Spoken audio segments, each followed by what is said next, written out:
Volver, mi intención era quedarme viviendo acá un buen tiempo. Y desde que este señor nos traicionó, anunció en octubre que quería ver a un expresidente preso, lo dijo en Perú. Entonces, ¿qué yo tengo que hacer? Interrumpir mi vida aquí, dejar a mi familia y regresar para que me metan preso y demostrar que soy inocente. Le dicen, usted no está dando la cara. Sí, no estamos dando la cara. Y le estamos ganando todo, pero a nivel internacional, pues. Porque en Ecuador no hay justicia. Si alguien tiene conciencia de clase en América Latina, esa es la oligarquía. Van a tener sus contradicciones internas, pero van a ser más unidos que un puño contra un gobierno que intente cambiar las cosas y te tratarán de desgastar, desestabilizar, destruir. Y esto va a cambiar cuando los derrotemos en las elecciones.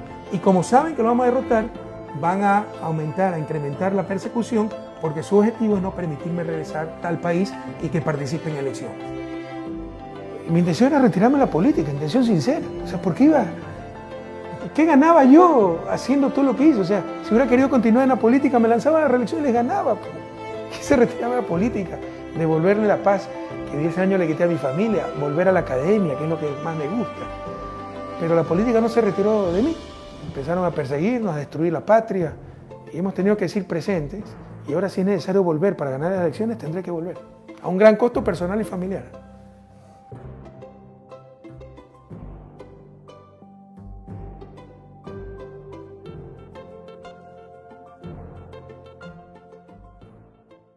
El pasado lo hemos construido bajo el liderazgo firme, inteligente, democrático y de profundo amor a la patria y de trabajo del economista Rafael Correa Delgado. Gracias por ello. Gracias, Rafael, a la distancia. Gracias. Este pueblo te está muy agradecido y te va a extrañar con el alma. A ver, el lawfare es el término moderno de una lamentable tradición latinoamericana, que tiene sus orígenes incluso en la colonia, que es la judicialización de la política. En mi gobierno hemos presentado más de 500 denuncias de corrupción del régimen anterior. Como resultado, la Contraloría indica que existen 317 exfuncionarios con indicios de responsabilidad penal. Todos esos casos ya reposan en manos de la Fiscalía General del Estado. Entonces, cuando usted traslada el enfrentamiento político al plano judicial, lo que busca es destrozar a su adversario, pero no en una lid electoral, sino a través de la anulación del adversario mediante su condena en un sistema judicial sin que necesariamente eso implique prueba. ¿Para qué? Para inhabilitarlo para futuras elecciones. Eso es, al final del día, el lawfare.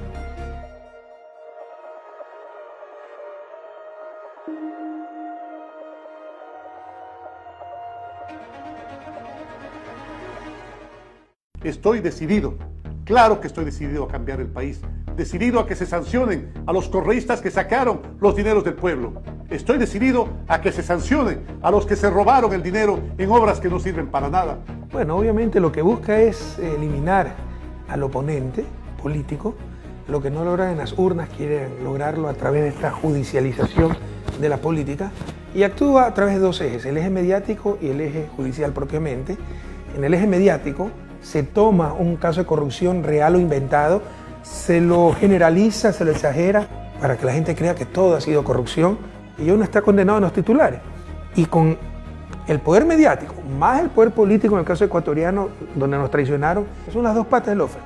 La pata mediática, que logra un consenso, manipula la información y hace aplaudir las cosas más canallescas hasta la gente más noble, y la parte judicial, donde jueces atemorizados, bajo presión política, presión mediática, eso lo copian los titulares de la prensa.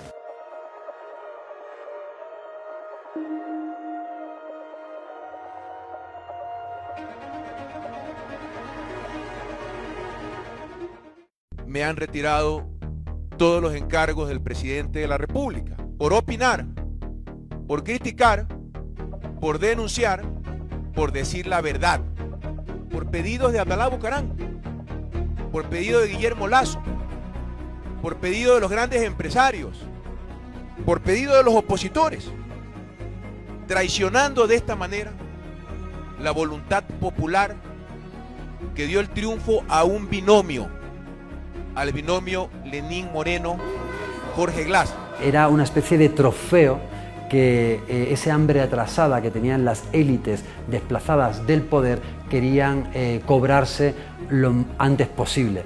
Le pregunto al pueblo ecuatoriano, ¿es adecentar la política entregar la Corporación Nacional de Electricidad a la familia Bucarán? ¿Es que acaso Abdalá Bucarán estuvo en la papeleta de Alianza País? Y ahí vimos cómo ese proceso tan acelerado para acabar con Jorge Glass tenía claramente una veta política. Sin duda, Jorge Glass era un trofeo que quisieron cobrar lo antes posible porque el haber estado desplazados del poder les dolía mucho. Yo no sé si sea culpable o no. Yo no lo tengo que determinar yo, pues. Lo tienen que determinar ahora sí, de forma independiente, no como estaba ocurriendo antes. De forma independiente, las funciones que corresponden. Y lastimosamente, ingeniero Jorge Glass, lastimosamente el dedo apunta cada vez más hacia usted. Su persecución, más allá de cualquier otra cosa, cumplió un carácter simbólico. Era un desprendimiento simbólico de la matriz correísta del nuevo proceso, por así decirlo. El hombre fuerte del correísmo en el gobierno de Moreno era conducido a prisión. Eso es un mensaje sumamente poderoso de cuál es el nuevo rumbo.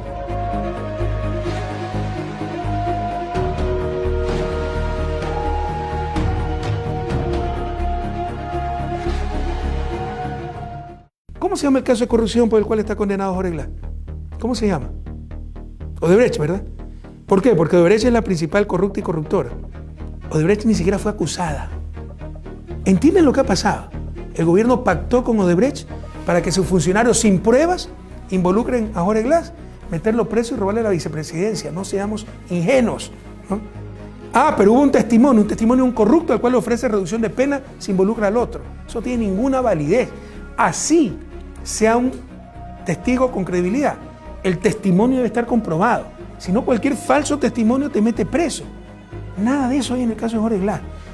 Él pide que le levanten su inmunidad como vicepresidente por el artículo 370, que era en lo que le quería vincular el fiscal, del Código Orgánico Integral Penal. Es asociación ilícita, pena máxima 5 años.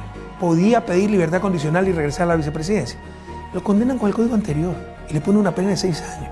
Eso no existe en un Estado de Derecho. Todo es irregular. Por favor, por eso te digo, para que funcione la democracia, un Estado de Derecho, necesitamos formación e información. No puede ser que las barbaridades que ha publicado la prensa por su odio a mí, por su odio a Jorge Glass, sirvan como prueba contra Jorge Glass. Ya basta. ¿Dónde está un centavo mal habido de Jorge Glass? Están sacrificando a un inocente por el odio, por la patológica sed de venganza que tienen contra la Revolución Ciudadana.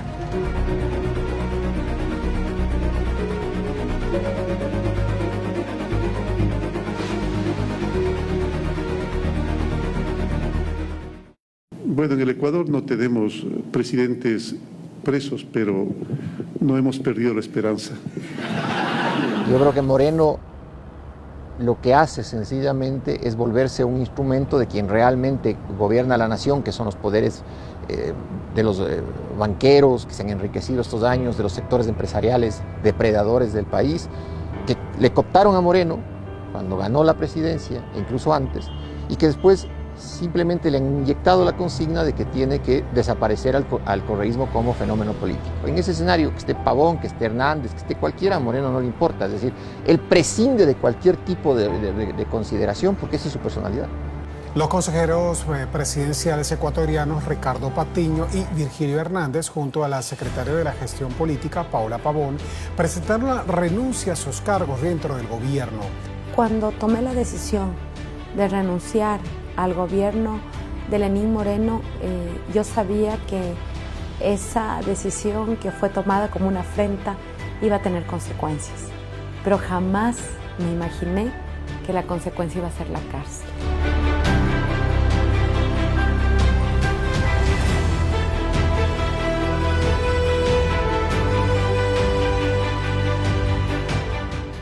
Hace 3 años encontramos un país, un Ecuador quebrado, por 10 años de despilfarro y corrupción y con deudas que sumaban más de 60.000 millones de dólares. Han pasado límites que jamás debieron traspasarse y obviamente luego jugar ya con la reputación de la gente, con el honor, con su libertad. Pero incluso los que no están presos, ¿sabes lo que es que te pongan un juicio y tenés que gastar $20.000 un abogado? Y a la vez te prohíben enajenar tus bienes, no puedes vender tus carros, y a la vez no te permiten encontrar un trabajo. Pero nunca subestimen las pasiones humanas.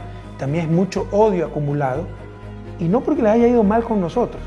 Por ejemplo, las utilidades empresariales se triplicaron con nosotros, sino sencillamente porque no nos pudieron someter y porque tuvieron que cumplir con sus deberes, como el pagar impuestos. Por ese motivo es por lo que fue tan atacado el gobierno de Rafael Correa, porque era un gobierno post-neoliberal, que puso en tela de juicio a la economía de libre mercado, que quiso acabar con pobreza y con desigualdad a costa de algo básico que ocurre en otros muchos países, que es quitar a los que más tienen para darle a los que menos tienen, pero en una manera de redistribución de los recursos. Entonces, a quienes siempre se habían privilegiado de manera pues reducida, minoritaria, de unos ciertos privilegios, es a quien eso les afectó y por lo que siempre atacaron a Rafael Correa.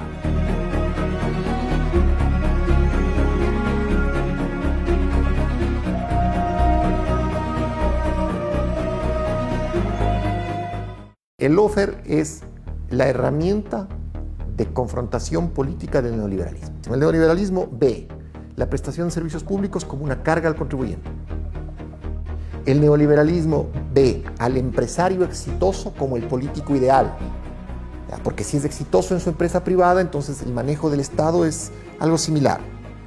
Y la generación de empleo tiene que ser flexibilizada. No puede haber leyes que protejan al trabajador porque hay que dejar que las leyes de la economía se acomoden. El progresismo funciona como un elemento absolutamente negativo. ¿Por qué? Porque el progresismo al final del día busca mejorar la prestación de servicios para romper las brechas, para que la brecha esa de pobreza se reduzca. Pero para eso necesita prestar servicios públicos de salud, de educación, de seguridad, y eso cuesta. ¿A dónde le cargan el presupuesto? Le carga al gasto corriente. ¿Cómo se financia el gasto corriente de un presupuesto? Se financia con impuestos. Y el impuesto más redistributivo por naturaleza es el impuesto a la renta. ¿Qué implica el impuesto a la renta? Que quien más gana en un ejercicio económico tiene que pagar más. Entonces es correcto afirmar que el neoliberalismo lo que busca es usar el lawfare no para ganar una elección, sino para sacarle de la elección a aquellos que no les va a poder ganar democráticamente. O sea, ya cuando dice Jorge Glass ha sido corrupto, mételo preso. Correa ha sido corrupto, mételo en juicio. Pero ya Ricardo Patiño, Gabriela Rivadeneira, Virgilio Hernández, Cristian González, y me cansaría de nombrar, y a la gente pues deja de creer. Cuando ya un juicio, bueno, entonces sí, Correa hizo esto mal. 2 juicios, 3 juicios, sí. 30 juicios ya, ni Al Capone, más Pinochet, más el Chapo Guzmán juntos.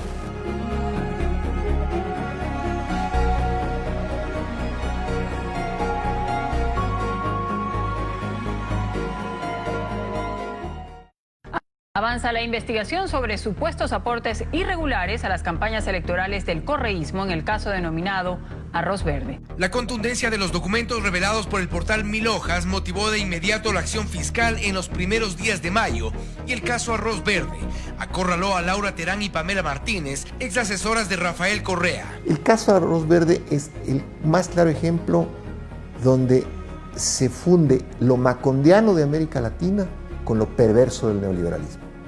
Porque la prueba madre en ese caso es un cuaderno escrito a mano muchos años después con cifras por una delatora premiada, en donde en el cuaderno de puño y letra ella dice: le di a fulano de tal cantidad de dinero, le di a otra persona otra cantidad de dinero, y ese cuaderno fue fabricado años después de la fecha en la que ella dice haberlo escrito.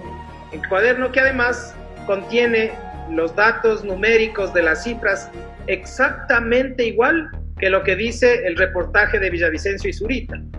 Es decir, la señora realizó el cuaderno en la cárcel copiando las cifras que ya estaban en el reportaje de Arroz Verde. Eso es lo que sucedió. Entonces, a ver, si en un juicio normal la contabilidad de un comerciante no se prueba contra terceros. O sea, yo comerciante puedo decir: Juan Pérez me debe $200 y eso no hace prueba contra Juan Pérez porque lo escribí yo. Mucho menos en un juicio por corrupción, donde la prueba contra el supuestamente corrupto termina siendo la escritura autógrafa de una delatora premiada respecto de quien sí hay pruebas de haber recibido sobornos durante el cumplimiento de sus funciones.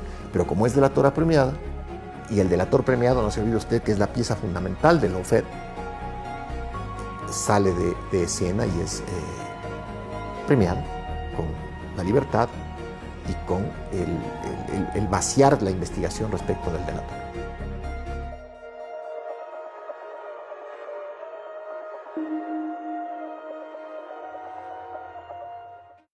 Creo que el caso Arroz Verde, ahora sobornos 2012-2016, demuestra, incluso hasta en su caracterización, primero tenía un nombre, luego tiene otro, en el tiempo. Nos interesan las elecciones, pero no la de Moreno, o sea, lo cortan aquí para que se investigue solo este periodo. Está muy dibujado, todo para perseguir a ciertas autoridades y ponerlas en la picota. En principio la Interpol, que es un organismo internacional que busca llevar a cabo la detención de criminales más allá de las fronteras de los países, en el caso concreto del Ecuador ya lleva 4 alarmas rojas o notificaciones rojas que ha desacreditado y que ha rechazado. Lo que le está diciendo al Ecuador es, oye, están ustedes violando los tratados y los convenios de derechos humanos más importantes y al mismo tiempo están incurriendo en persecución política. Para mí no hay una prueba fehaciente que él es responsable de.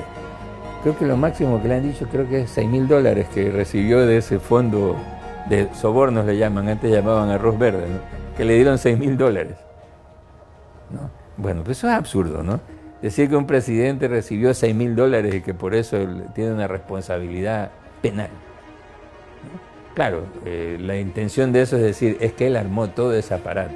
Pero ¿dónde están las pruebas de que él se benefició de eso? Si había una organización criminal dedicada a los sobornos, cuya cabeza era el presidente de la República, el vicepresidente no se iba a dar cuenta.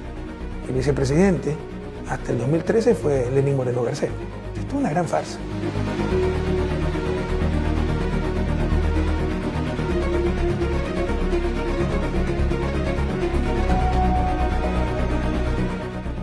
Al final del día, Correa le está pasando lo que a Perón. Perón decía que sus enemigos iban a hacer todo para que él vuelva. Correa podría decir exactamente lo mismo. Ellos están haciendo todo. Correa puede quedarse en Bélgica con Twitter y el resto de los muchachos están haciendo todo tan mal que la gente va a creer que vuelva a Correa, porque dentro de todo lo que se está haciendo mal, lo anterior va a volver a parecer refulgente frente al escenario que se vive actualmente, que realmente es un escenario que más allá de cualquier cosa no parece que tuviera un control. Parece que cada quien apunta para lo suyo y que hay pequeños micropoderes que se reparten parcelas del Estado. Un Ecuador que yo me acuerdo mucho de los 90 en todo caso. No es nada que no haya vivido antes. Pero ya hemos encontrado otra vez el país destrozado. No tenía que suceder. Lo hicieron. La historia sabrá establecer la responsabilidad.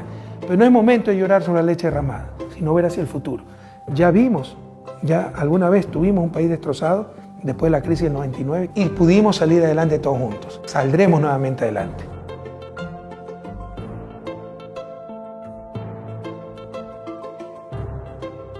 Pudimos cometer cualquier error, salvo uno. Jamás nos equivocamos de lado. Siempre estuvimos con la patria, siempre estuvimos con la grande mayoría, siempre estuvimos con la verdad, siempre con la justicia.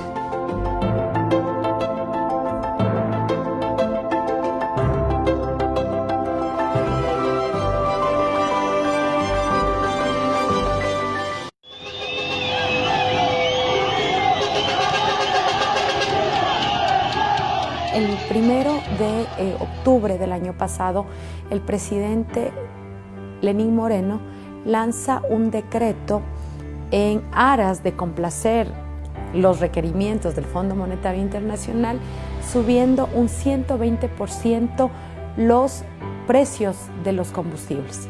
Esa es la verdadera razón por la cual se detona en el Ecuador un estallido social. Definitivamente los correístas están detrás de los desmanes. La semana pasada, si mal no recuerdo, estuvieron Correa, Pavón, Patiño y Hernández estuvieron en Venezuela recibiendo órdenes. ¿Por qué creen que asaltan la Contraloría? ¿Por qué creen que cercan a la Fiscalía? Porque allí están las pruebas, pues. Porque allí están las pruebas de las trafacías. Y el momento en que la justicia les ponga la mano encima, sí, verdaderamente van a tener la sanción que merecen. Y se nos acusaba ¿de qué? De rebelión armada, de que habíamos apoyado, organizado, financiado una rebelión armada. Mire usted, aquí en nuestro país existen perseguidos políticos. Su crimen es el viejo crimen con el que siempre se ha acusado a los sectores de la izquierda, la subversión.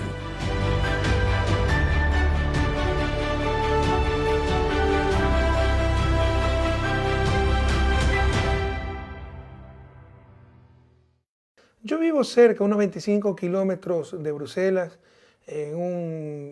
podría decirle ciudad, pero en verdad es una pequeñita ciudad llamada Tigny. 26 años hemos vivido en Ecuador, mi esposa es belga, mis hijas están estudiando en Francia. Mi intención es volver, mi intención era quedarme viviendo acá un buen tiempo. Y desde que este señor nos traicionó, anunció en octubre que quería ver a un expresidente preso, lo dijo en Perú. Entonces, ¿qué yo tengo que hacer? Interrumpir mi vida aquí, dejar a mi familia y regresar para que me metan preso y demostrar que soy inocente. Te dicen, usted no está dando la cara. Sí, le estamos dando la cara. Y le estamos ganando todo, pero a nivel internacional, pues. Porque en Ecuador no hay justicia. Si alguien tiene conciencia de clase en América Latina, esa es la oligarquía. Van a tener sus contradicciones internas, pero van a ser más unidos que un puño contra un gobierno que intente cambiar las cosas y te tratarán de desgastar, desestabilizar, destruir. Y esto va a cambiar cuando los derrotemos en las elecciones. Y como saben que lo vamos a derrotar, van a aumentar, a incrementar la persecución, porque su objetivo es no permitirme regresar al país y que participe en elecciones. Mi intención era retirarme de la política, intención sincera. O sea, ¿por qué iba? ¿Qué ganaba yo haciendo todo lo que hice? O sea, si hubiera querido continuar en la política, me lanzaba a la reelección y les ganaba. Quise retirarme de la política, devolverle la paz que 10 años le quité a mi familia, volver a la academia, que es lo que más me gusta. Pero la política no se retiró de mí.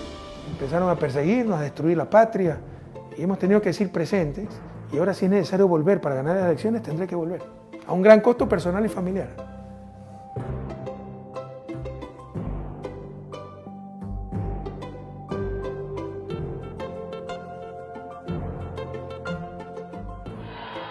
El pasado lo hemos construido bajo el liderazgo firme, inteligente, democrático y de profundo amor a la patria y de trabajo del economista Rafael Correa Delgado. Gracias por ello. Gracias, Rafael, a la distancia. Gracias. Este pueblo te está muy agradecido y te va a extrañar con el alma. A ver, el lawfare es el término moderno de una lamentable tradición latinoamericana, que tiene sus orígenes incluso en la colonia, que es la judicialización de la política. En mi gobierno hemos presentado más de 500 denuncias de corrupción del régimen anterior. Como resultado, la Contraloría indica que existen 317 exfuncionarios con indicios de responsabilidad penal. Todos esos casos ya reposan en manos de la Fiscalía General del Estado. Entonces, cuando usted traslada el enfrentamiento político al plano judicial, lo que busca es destrozar a su adversario, pero no en una lid electoral, sino a través de la anulación del adversario mediante su condena en un sistema judicial sin que necesariamente eso implique prueba. ¿Para qué? Para inhabilitarlo para futuras elecciones. Eso es, al final del día, el lawfare. No hay tal mesa servida. Esa es la pura y neta verdad. No hay tal mesa servida. Podríamos decir nosotros que es la intervención de la justicia o buscar que a través de mecanismos de la justicia se modifique el panorama político. Estoy decidido, claro que estoy decidido a cambiar el país, decidido a que se sancionen a los correístas que sacaron los dineros del pueblo. Estoy decidido a que se sancione a los que se robaron el dinero en obras que no sirven para nada. En lo de fondo que quieren posicionar es que los gobiernos de izquierda en América Latina son corruptos. Ese es el posicionamiento clave. Que el socialismo del siglo XXI, o los gobiernos progresistas, o como se les quiera llamar, hay una corrupción muy grande que por lo tanto deben ser descartados. Corrupción más ineficiencia. Bueno, obviamente lo que busca es eliminar al oponente político. Lo que no logran en las urnas quiere lograrlo a través de esta judicialización de la política y actúa a través de dos ejes, el eje mediático y el eje judicial propiamente. En el eje mediático se toma un caso de corrupción real o inventado, se lo generaliza, se lo exagera para que la gente crea que todo ha sido corrupción y uno está condenado en los titulares. Y con el poder mediático más el poder político en el caso ecuatoriano donde nos traicionaron, son las dos patas del lawfare. La pata mediática, que logra un consenso, manipula la información y hace aplaudir las cosas más canallescas hasta la gente más noble, y la parte judicial, donde jueces atemorizados, bajo presión política, presión mediática, ya solo copian los titulares de la prensa. Me han retirado todos los encargos del presidente de la República por opinar, por criticar, por denunciar, por decir la verdad, por pedidos de Abdalá Bucaram, por pedido de Guillermo Lazo, por pedido de los grandes empresarios, por pedido de los opositores, traicionando de esta manera la voluntad popular que dio el triunfo a un binomio, al binomio Lenín Moreno-Jorge Glass. Era una especie de trofeo que ese hambre atrasada que tenían las élites desplazadas del poder querían cobrarse lo antes posible. Le pregunto al pueblo ecuatoriano, ¿es adecentar la política entregar la Corporación Nacional de Electricidad a la familia Bucaram? ¿Es que acaso Abdalá Bucaram estuvo en la papeleta de Alianza País? Y ahí vimos cómo ese proceso tan acelerado para acabar con Jorge Glass tenía claramente una veta política. Sin duda, Jorge Glass era un trofeo que quisieron cobrar lo antes posible porque el haber estado desplazados del poder les dolía mucho. Yo no sé si sea culpable o no. Yo no lo tengo que determinar yo. Lo tienen que determinar ahora sí, de forma independiente, no como estaba ocurriendo antes. De forma independiente, las funciones que corresponden. Y lastimosamente, ingeniero Jorge Glass, lastimosamente el dedo apunta cada vez más hacia usted. Su persecución, más allá de cualquier otra cosa, cumplía un carácter simbólico. Era un desprendimiento simbólico de la matriz correísta del nuevo proceso, por así decirlo. El hombre fuerte del correísmo en el gobierno de Moreno era conducido a prisión. Eso es un mensaje sumamente poderoso de cuál es el nuevo rumbo. ¿Cómo se llama el caso de corrupción por el cual está condenado Jorge Glass? ¿Cómo se llama? Odebrecht, ¿verdad? ¿Por qué? Porque Odebrecht es la principal corrupta y corruptora. Odebrecht ni siquiera fue acusada.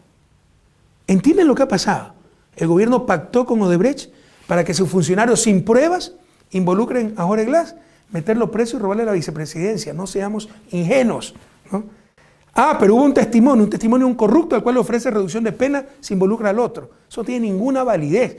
Así sea un testigo con credibilidad, el testimonio debe estar comprobado. Si no, cualquier falso testimonio te mete preso. Nada de eso hay en el caso de Jorge Glass.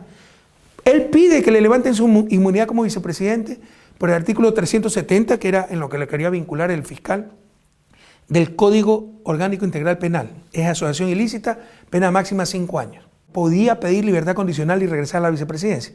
Lo condenan con el código anterior y le ponen una pena de 6 años. Eso no existe en un Estado de Derecho. Todo es irregular. Por favor, por eso te digo, para que funcione la democracia, un Estado de Derecho, necesitamos formación e información. No puede ser que las barbaridades que ha publicado la prensa por su odio a mí, por su odio a Jorge Glass, sirvan como prueba contra Jorge Glass. Ya basta. ¿Dónde está un centavo mal habido de Jorge Glass? Están sacrificando a un inocente por el odio, por la patológica sed de venganza que tienen contra Revolución Ciudadana. Porque además lo que busca el lawfare es destrozar todo lo que ese adversario representa. La cárcel en nuestras sociedades es la sepultura de la honra, la sepultura de la dignidad de una persona. Destruye tu familia y lo que más destruye, porque la persecución ataca a tu gestión, es tu legado. Jorge no solamente está preso, está incomunicado, está aislado, está en un cuarto solo, no le hablan los policías, no le hablan los guías penitenciarios, y en estos tiempos de pandemia, sin visitas, me pregunto cómo estará. Es uno de los dolores que llevo en el alma. Mire usted, aquí en nuestro país existen perseguidos políticos. Su crimen es el viejo crimen con el que siempre se ha acusado a los sectores de la izquierda, la subversión. Sabemos lo que significa la marginación, que a una persona le digan, no, este es un subversivo, este no puede estar aquí. Su lugar es de cuidado. Si no está en la cárcel, por lo menos está bajo vigilia. Debe estar bajo vigilancia. Bueno, en el Ecuador no tenemos presidentes presos, pero no hemos perdido la esperanza. Yo creo que Moreno lo que hace sencillamente es volverse un instrumento de quien realmente gobierna la nación, que son los poderes de los banqueros que se han enriquecido estos años, de los sectores empresariales depredadores del país, que le cooptaron a Moreno cuando ganó la presidencia, e incluso antes, y que después simplemente le han inyectado la consigna de que tiene que desaparecer al correísmo como fenómeno político. En ese escenario, que esté Pavón, que esté Hernández, que esté cualquiera, a Moreno no le importa. Es decir, él prescinde de cualquier tipo de consideración porque esa es su personalidad. Los consejeros presidenciales ecuatorianos Ricardo Patiño y Virgilio Hernández, junto a la secretaria de la Gestión Política, Paula Pavón, presentaron la renuncia a sus cargos dentro del gobierno. Cuando tomé la decisión de renunciar al gobierno de Lenín Moreno, yo sabía que esa decisión que fue tomada como una afrenta iba a tener consecuencias, pero jamás me imaginé que la consecuencia iba a ser la cárcel.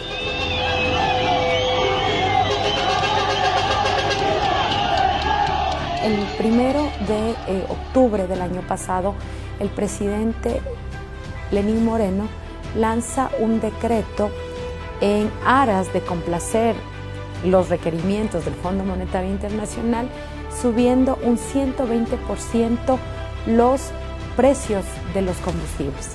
Esa es la verdadera razón por la cual se detona en el Ecuador un estallido social.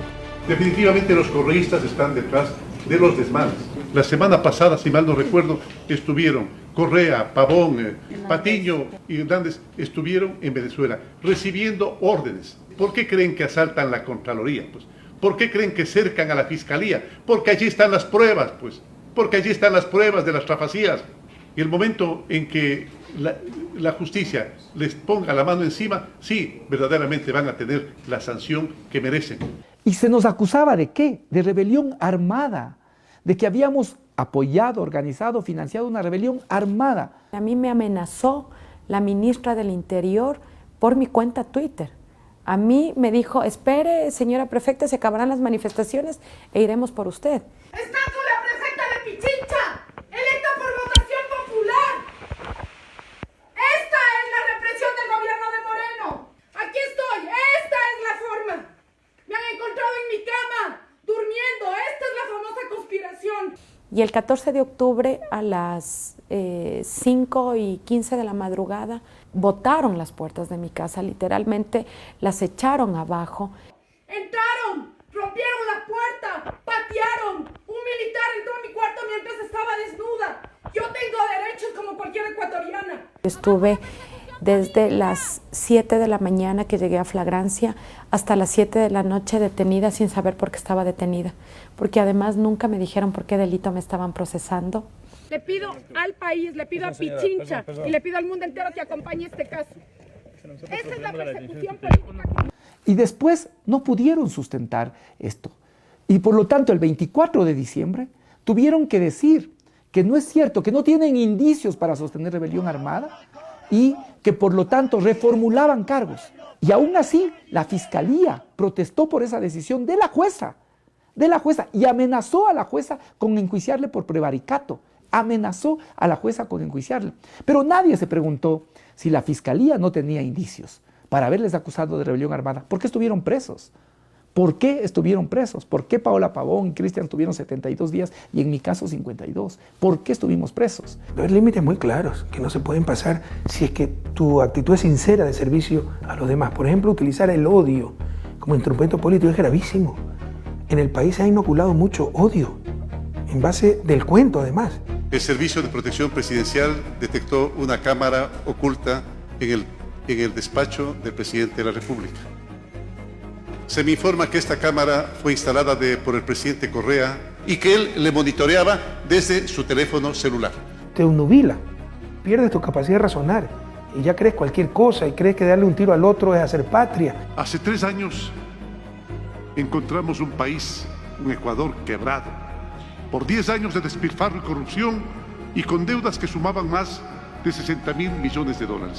Han pasado límites que jamás debieron traspasarse y obviamente el lawfare, jugar ya con la reputación de la gente, con el honor, con su libertad. Pero incluso los que no están presos ¿Sabes lo que es que te ponga un juicio y tienes que gastar $20.000 un abogado? Y a la vez te prohíben enajenar tus bienes, no puedes vender tu carro, y a la vez no te permiten encontrar un trabajo. Pero nunca subestimen las pasiones humanas. También es mucho odio acumulado, y no porque les haya ido mal con nosotros. Por ejemplo, las utilidades empresariales se triplicaron con nosotros, sino sencillamente porque no nos pudieron someter y porque tuvieron que cumplir con sus deberes, como el pagar impuestos. Por ese motivo es por lo que fue tan atacado el gobierno de Rafael Correa, porque era un gobierno post-neoliberal, que puso en tela de juicio a la economía de libre mercado, que quiso acabar con pobreza y con desigualdad a costa de algo básico que ocurre en otros muchos países, que es quitar a los que más tienen para darle a los que menos tienen, pero en una manera de redistribución de los recursos. Entonces, a quienes siempre se habían privilegiado de manera pues reducida, minoritaria, de unos ciertos privilegios, es a quien eso les afectó y por lo que siempre atacaron a Rafael Correa. El lawfare es la herramienta de confrontación política del neoliberalismo. El neoliberalismo ve la prestación de servicios públicos como una carga al contribuyente. El neoliberalismo ve al empresario exitoso como el político ideal, porque si es exitoso en su empresa privada, entonces el manejo del Estado es algo similar. Y la generación de empleo tiene que ser flexibilizada. No puede haber leyes que protejan al trabajador porque hay que dejar que las leyes de la economía se acomoden.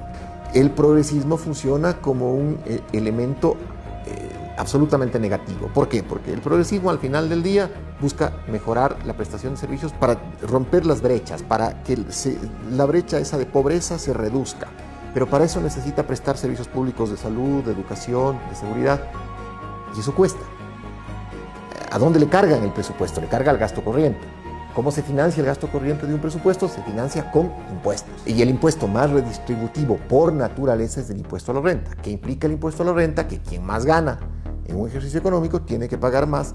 Entonces es correcto afirmar que el neoliberalismo lo que busca es usar el lawfare no para ganar una elección, sino para sacarle de la elección a aquellos que no les va a poder ganar democráticamente.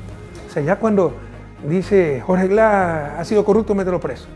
Correa ha sido corrupto, mételo juicio. Pero ya Ricardo Patiño, Gabriela Rivadeneira, Virgilio Hernández, Cristian González, y me cansaría de nombrar, y a la gente pues deja de creer. Cuando ya un juicio, bueno, entonces sí, Correa hizo esto mal. 2 juicios, 3 juicios, sí.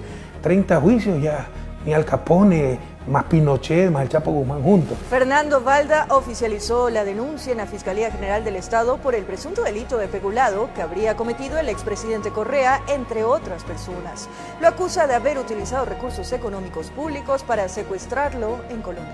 Acuérdate el secuestro de un pseudo opositor político que nadie conocía, que en verdad era un delincuente prófugo, ¿no? Y me involucra un policía al cual no conozco, que dice que lo llamé a ordenar un secuestro. Y cuando se le pide prueba, dice que botó el teléfono, no, que no tiene ninguna prueba. Pero en todo caso, la cooperación eficaz, para que sea eficaz, debe poder ser probada, sin pruebas, solo con el testimonio de un tipo que no conozco. A un expresidente de la República lo vinculan, le inician un juicio por secuestro y con prisión preventiva. ¿Te imaginas el horror que significa eso? Para que no pueda defender, para que no pueda regresar al país a defender. Avanza la investigación sobre supuestos aportes irregulares a las campañas electorales del correísmo en el caso denominado Arroz Verde. La contundencia de los documentos revelados por el portal Mil Hojas motivó de inmediato la acción fiscal en los primeros días de mayo y el caso Arroz Verde acorraló a Laura Terán y Pamela Martínez, ex asesoras de Rafael Correa. Entonces, en este tema es un tema de financiación irregular de campañas. Se acusa al presidente Correa de haber liderado una organización, una estructura, para obtener dineros ilegalmente de campañas electorales.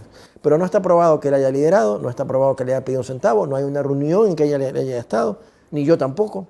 Pero arman un andamiaje, ¿no? Descubren por ahí unos pagos irregulares de facturas y ya piensan que eso es el gran robo del siglo. La noticia sale en el portal Mil Hojas el jueves en la noche, 3 o 4 horas antes, ya algunos connotados, entre comillas, periodistas aliados al gobierno empezaron a decir se viene la bomba, es decir, todos ya sabían.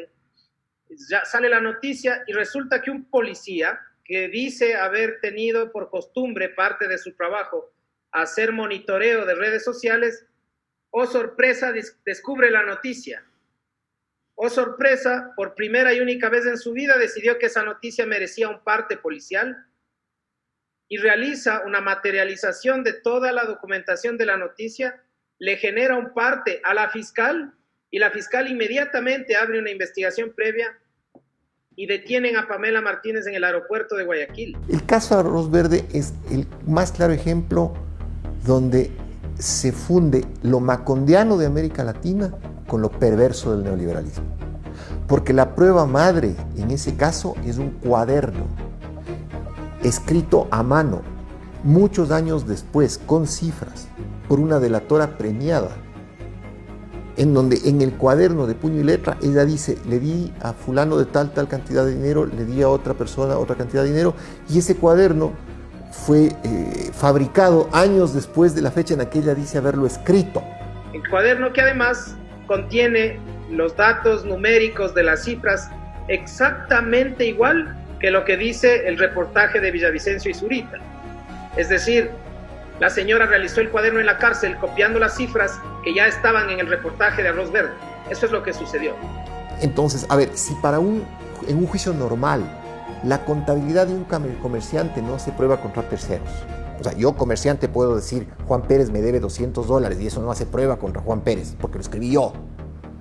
Mucho menos en un juicio por corrupción, donde la prueba contra el supuestamente corrupto termina siendo la escritura autógrafa de una delatora premiada respecto de quien sí hay pruebas de haber recibido sobornos durante el cumplimiento de sus funciones. Pero como es delatora premiada, y el delator premiado, no se olvide usted que es la pieza fundamental del lawfare, sale de escena y es premiada con la libertad y con el vaciar la investigación respecto del delator. El problema de fondo es querer que Correa esté inhabilitado permanentemente para regresar al Ecuador, porque es un delito que no prescribe. Entonces, si Correa es condenado, no regresará jamás. Eso es lo de fondo. No, lo demás son argucias legales, tecnicismos, mentiras. Yo estoy con orden de prisión por la versión de una persona que escribe un cuaderno falso y dice que me ha dado plata. Escribe un cuaderno, apunta a una computadora y da una versión. Una cosa sin verificación, con una presión de la prensa enorme para perseguir a Correa. En la versión del representante de la constructora TGC, Teodoro Calle, uno de los 26 procesados en el caso que investiga presuntas aportaciones irregulares a Alianza País, dijo que su compañía recibió presiones no solo para contribuir a la campaña. La versión de Teodoro Calle, ese es un constructor lojano. ¿Y cuál es la gran denuncia? Que lo presionaban para que pagara, pero no una campaña, para que pagara la inauguración de las obras. Pues eso es lo más natural del mundo. Es elemental cortesía. Eso lo hacen todos los constructores en Ecuador, en Bélgica, en todos lados. Pregunta. Cuando va el ministro, el presidente, el gobernador a inaugurar la obra, es el que hizo la obra, el que organiza recepción. Pero algo sistemático jamás, y como tampoco jamás soborno. Es decir, dame esta plata y te doy este contrato. Eso no lo ha probado. La Fiscalía no lo probará nunca. Ningún empresario lo ha dicho, porque no es verdad. Todo un invento para tener de qué acusarlo. Creo que el caso Arroz Verde, ahora sobornos 2012-2016, demuestra, incluso hasta en su caracterización, primero tenía un nombre, luego tiene otro, en el tiempo. Nos interesan las elecciones, pero no la de Moreno, o sea, lo cortan aquí para que se investigue solo este periodo. Está muy dibujado, todo para perseguir a ciertas autoridades y ponerlas en la picota. Para mí no hay una prueba fehaciente que él es responsable de. Creo que lo máximo que le han dicho creo que es $6.000 que recibió de ese fondo de sobornos, le llaman, antes llamaban Arroz Verde, ¿no? Que le dieron $6.000. ¿No? Bueno, pues eso es absurdo, ¿no?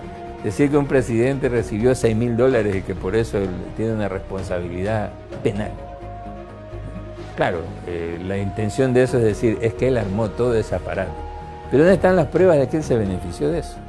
Cohecho, el delito por el que serían llamados a juicio los procesados en el caso Sobornos podría terminar con el futuro político de los exfuncionarios y funcionarios juzgados. Además, es un delito que puede ser juzgado en ausencia e impedir el retorno de los prófugos a Ecuador por siempre. El cohecho es lo único que les quedaba a ellos, no es lo que la gente hizo, y algunos no hicieron realmente nada. Pamela, Odebrecht, quizá el señor Verduga, que reconoció haberle entregado dinero directamente a Pamela, Laura Terán, quizá un esquema de complicidad con lo que hizo Pamela Martínez, y uno que otro más de pronto, pero el resto de personas están injustamente procesadas y sentenciadas en este caso. Si había una organización criminal dedicada a los sobornos, cuya cabeza era el presidente de la República, el vicepresidente no se iba a dar cuenta. Y el vicepresidente, hasta el 2013, fue Lenín Moreno Garcés. Esto es una gran farsa. En principio, la Interpol, que es un organismo internacional que busca llevar a cabo la detención de criminales más allá de las fronteras de los países, en el caso concreto del Ecuador ya lleva 4 alarmas rojas o notificaciones rojas que ha desacreditado y que ha rechazado. Lo que le está diciendo al Ecuador es, oye, están ustedes violando los tratados y los convenios de derechos humanos más importantes y al mismo tiempo están incurriendo en persecución política. El coronavirus ya hace presencia en 3 países latinoamericanos. Hace pocos minutos el gobierno ecuatoriano confirmó el virus en su territorio. Así se preparan para enterrar a los muertos en Guayas, la provincia más afectada por el coronavirus del Ecuador y de toda América Latina. El impacto del COVID-19 en Ecuador es de tal magnitud que ni siquiera el gobierno sabe con certeza cuántos muertos deja. Y la ciudad de Guayaquil, en Ecuador, se ha convertido en el epicentro de la pandemia en América Latina. Allí los hospitales están completamente colapsados y la ciudad vive una verdadera emergencia. Los cuerpos sin vida yacen en las calles porque los servicios de socorro no dan abasto para llevárselos a las morgues. Qué duros momentos que vive la patria. Somos el país del mundo que peor ha manejado la pandemia. El virus no lo creó el gobierno, la catástrofe sí, y ahí ha habido negligencia criminal. Ecuador va a decrecer más de 10% este año, el doble de lo que crecimos en 1999. Y el gobierno, por el contrario, profundiza la crisis imponiéndonos las recetas del Fondo Monetario que se resumen en destruir lo público para beneficiar lo privado. Lo han hecho con educación, con salud, con universidades, ahora también con los medios públicos para beneficiar a los medios privados. Pero también destrozaron la moral pública con una corrupción sin precedentes, hasta en los carnets de discapacitados, y destrozaron la democracia, la institucionalidad. 4º vicepresidente en 3 años de gobierno. Ahí están las consecuencias de la trampa, de jugar con lo más sagrado, los principios democráticos, la reputación de las personas, jugar con la vicepresidencia de la República. Imagínense lo diferente que sería la situación si hubiéramos tenido un vicepresidente con experiencia, liderazgo, honestidad, como Jorge Glass, que lideró también la crisis del terremoto del 2016. Entonces, este juego de la corrupción puede ser un juego perverso. Yo me arrepentiré de lo de Moreno, me arrepentiré y tengo que decirlo. Creo que ahí nosotros como proyecto político no tuvimos la posibilidad de hacer un proceso de escogitamiento, no solamente de Moreno, sino de un sinnúmero de cuadros. ¿Cómo no pudimos dimensionar que lo que estaba pasando en Brasil iba a pasar a Argentina y que de Argentina iba a pasar a Ecuador y que ahora está en Bolivia? Entonces creo que ahí nosotros pecamos de ingenuidad. Mi error sí fue, si quieres, y primera vez que lo digo en cámara, fue haberle dado también a Alianza País, en nombre de la gobernabilidad. Como uno es sano, actúa de buena fe, para que tenga gobernabilidad, entonces presidente también de Alianza País. Una ingenuidad sin nombre, porque le di todo el poder para que nos haga pedazos. Que si hubiéramos mantenido Alianza País, por ejemplo, en manos de Ricardo Patiño, Gabriela Rivadeneira, otro fuera el cantar.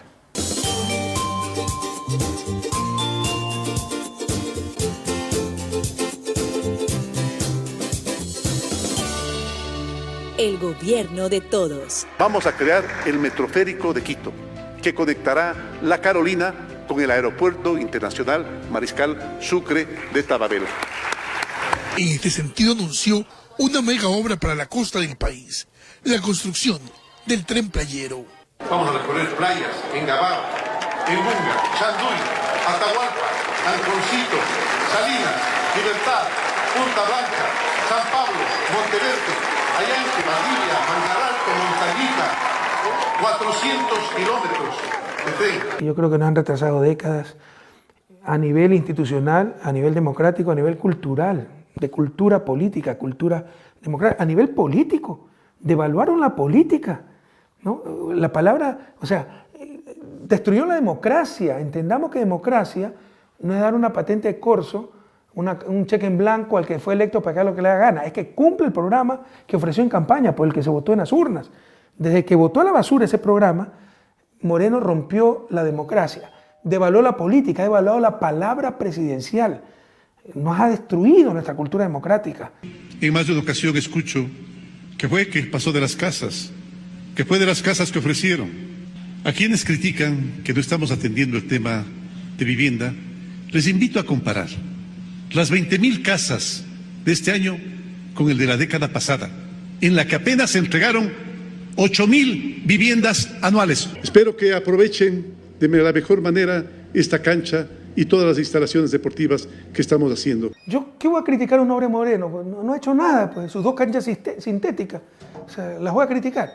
Pero cuando tiene 90.000 millones de dólares de inversión, seguramente va a tener una escuela mal construida, seguramente un presupuesto mal hecho que empezó costando 100 la hora y costó 300, seguramente un carretero que tal vez se sobredimensionó y no pasan muchos carros, pero por cada obra de esa están las hidroeléctricas, los puertos, los aeropuertos, los otros carreteros, las escuelas del milenio, las nuevas universidades, la UPC, la unidad de vigilancia comunitaria, los hospitales, los centros de salud, cosas espectaculares, el EQ 911, todo el tendido eléctrico. Entonces, por supuesto que siempre hay que pedir disculpas por lo que se ha hecho mal, ¿no? Pero es imposible que no se cometan errores. Por supuesto que soy responsable político de esas cosas, pero atento, cuidado, nos roban la moral y le damos la razón a los que nunca la han tenido, porque lo que esa gente busca es el error en su mediocridad, ellos que nunca han hecho nada, para tratar de deslegitimar un proceso que cambió la historia del país. Al final del día, Correa le está pasando lo que a Perón. Perón decía que sus enemigos iban a hacer todo para que él vuelva. Correa podría decir exactamente lo mismo. Ellos están haciendo todo. Correa puede quedarse en Bélgica con Twitter y el resto de los muchachos están haciendo todo tan mal que la gente va a creer que vuelva a Correa, porque dentro de todo lo que se está haciendo mal, lo anterior va a volver a parecer refulgente frente al escenario que se vive actualmente, que realmente es un escenario que más allá de cualquier cosa no parece que tuviera un control. Parece que cada quien apunta para lo suyo y que hay pequeños micropoderes que se reparten parcelas del Estado. Un Ecuador que yo me acuerdo mucho de los 90 en todo caso. No es nada que no haya vivido antes. Pero ya hemos encontrado otra vez el país destrozado. No tenía que suceder. Lo hicieron. La historia sabrá establecer la responsabilidad. Pero no es momento de llorar sobre la leche derramada, sino ver hacia el futuro. Ya vimos, ya alguna vez tuvimos un país destrozado después de la crisis del 99 y pudimos salir adelante todos juntos. Saldremos nuevamente adelante.